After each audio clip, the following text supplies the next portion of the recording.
Assalamualaikum warahmatullahi wabarakatuh. Perkenalkan, nama saya Angelita Jasmine dengan NIM 2280200017, mahasiswi pendidikan Universitas Sultan Ageng Tirtayasa angkatan 2020.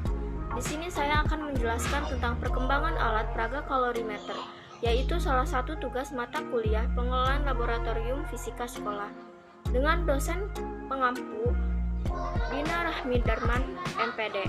Oke, langsung saja kita ke pembahasannya. Pembahasan pertama kita yaitu tentang penentuan kalor dari campuran arang tempurung kelapa dengan cangkang kelapa sawit ditinjau dari perbandingan campurannya. Dengan penulis Doni Pandra Sugianto, Maksi Ginting, jurusan Fisika Fakultas Matematika dan Ilmu Pengetahuan Alam, Universitas Riau Kampus Bina Widya.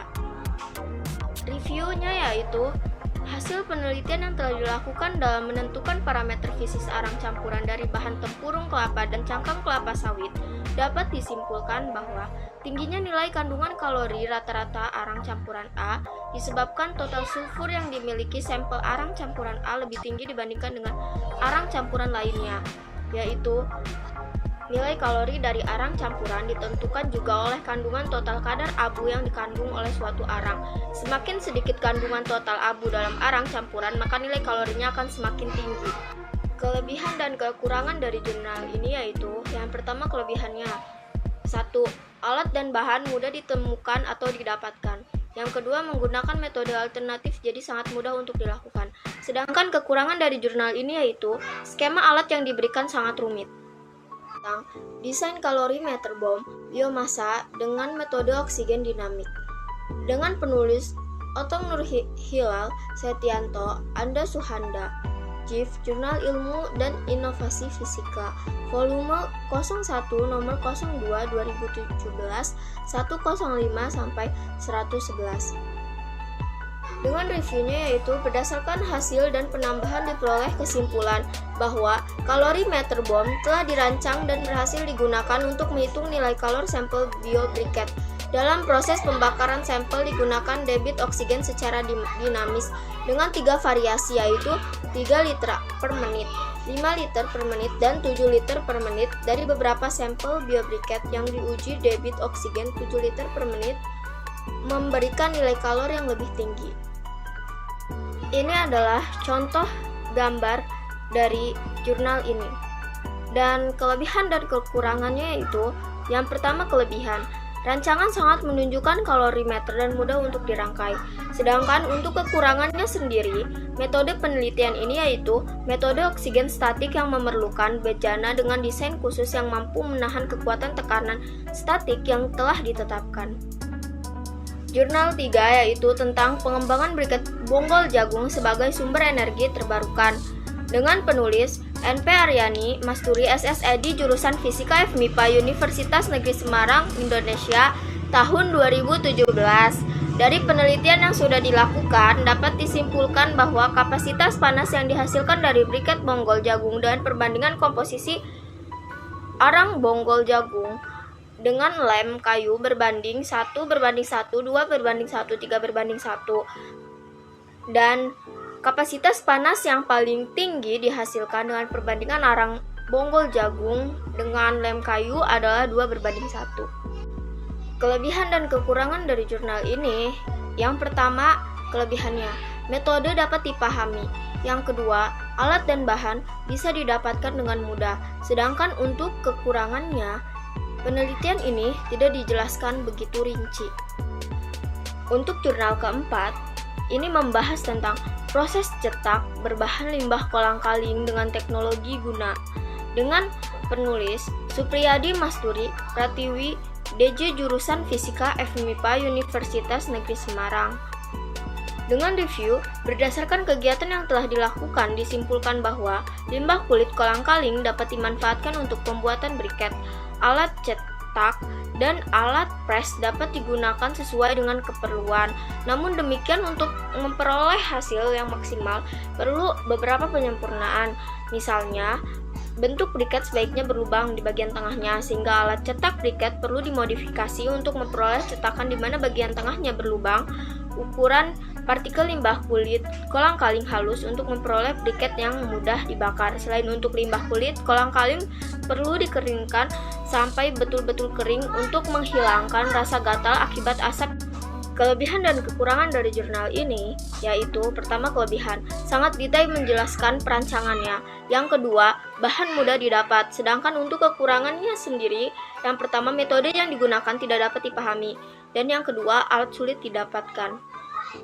Jurnal 5 yaitu membahas tentang pembuatan dan pengujian praktikalitas perangkat percobaan konsep kalorimeter gas sebagai media pembelajaran fisika SMA, dengan penulis Rika Wulandara, Hendar Sudrajat, Azizah Wati, Physics Education Study Program Teachers Training and Education, Fakulti University of Riau.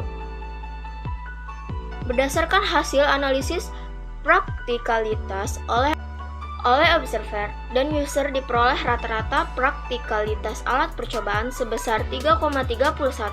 Berdasarkan kategori yang telah ditetapkan pada skala Likert, alat praktikalitas ini berada pada kategori yang sangat tinggi. Kelebihan dan kekurangan dari jurnal ini: yang pertama, kelebihannya yaitu perangkat percobaan konsep kalorimeter gas dinyatakan praktis digunakan sebagai media pembelajaran fisika SMA dengan perolehan rata-rata aspek penilaian praktikalitas berada pada kategori tinggi dan sangat tinggi. Sedangkan untuk kekurangannya, butuh ketelitian untuk menggunakan metode ini. Jurnal yang keenam yaitu jurnal yang terakhir membahas tentang proyek desain rekayasa termal kalorimeter yang mengukur panas tertentu dari aluminium. Ini adalah jurnal dari jurnal internasional dengan penulis R.S. Mullisen, Departemen Teknik Mesin, Universitas Negeri Politeknik California San Luis Obispo, California. Dengan review jurnal ini yaitu, proyek ini adalah satu dari serangkaian yang dikembangkan di bidang tangan. Pada desain rekayasa termal, bagian penting dari proyek ini adalah yang terakhir hasilnya dapat secara kualitatif dibandingkan dengan panas spesifik aluminium yang dipublikasikan, yang memberikan patokan ada persaingan persahabatan antara kelompok serta keinginan siswa untuk mengungguli desain instruktur. Memang beberapa kelompok memiliki hasil yang lebih baik. Selama pertemuan kelas terakhir, penulis membuat mengirimkan desain dan hasil bersama dengan hasil kolektif yang ditujukan pada gambar ini. Salinan yang diperbesar dari gambar ini dibagikan ke kelas, kemungkinan siswa untuk mengidentifikasi data mereka di lapangan. Kelebihan dan kekurangan dari jurnal ini: yang pertama, kelebihannya, alat peragaan internasional yang sangat memungkinkan, sudah modern dan bagus untuk dipraktikkan. Sedangkan kekurangannya, metode yang dijelaskan sangat rumit dan benar-benar tidak dimengerti konsep untuk dipraktikkan. Dari review semua jurnal alat peragaan desain semuanya, di sini saya membuat desain alat saya sendiri untuk alat praktikum rancangan sendiri, yaitu ini yang ada di gambar. Yang pertama, alat dan bahannya itu alat peralatan yang digunakan dalam penelitian. Yang pertama, glass beaker 500 atau 250 ml itu boleh, Erlenmeyer 50 ml, buret 25 ml, labu ukur 250 atau 500 ml, pipet tetes, pipet mohon 50 ml, botol semprot, pengaduk, termometer, styrofoam cup, anak stirrer, water bath. Langkah-langkah percobaan dari desain saya sendiri: yang pertama, pembuatan larutan asam oksalat terlebih dahulu. Yang kedua, pembuatan larutan indikator phenolphthalein. Yang ketiga, pembuatan larutan indikator metil merah. Yang keempat, pembuatan larutan NaOH. Yang kelima, pembuatan larutan HCl. Yang keenam, pembuatan larutan NH4Cl. Yang ketujuh, pembuatan larutan NH4OH. Yang kedelapan, persiapan program. Yang ke-9, pengambilan video digital. Yang ke-10, pengukuran nilai CP kalorimeter, lalu pengujian kelayakan kalorimeter, dan yang terakhir penentukan entalpi netralisasi dengan menggunakan hukum Hess. Kelebihan dan kekurangan dari desain ini: yang pertama, perancangan sangat bagus dan modern. Yang kedua, memunculkan inovasi baru. Yang ketiga, memanfaatkan alat teknologi. Sedangkan untuk kekurangannya sendiri, yang pertama, metode sulit dipahami dan alat bahan sulit untuk didapatkan. Cukup sekian dari saya. Mohon maaf jika ada kesalahan kata atau yang lainnya. Terima kasih. Wassalamualaikum warahmatullahi wabarakatuh.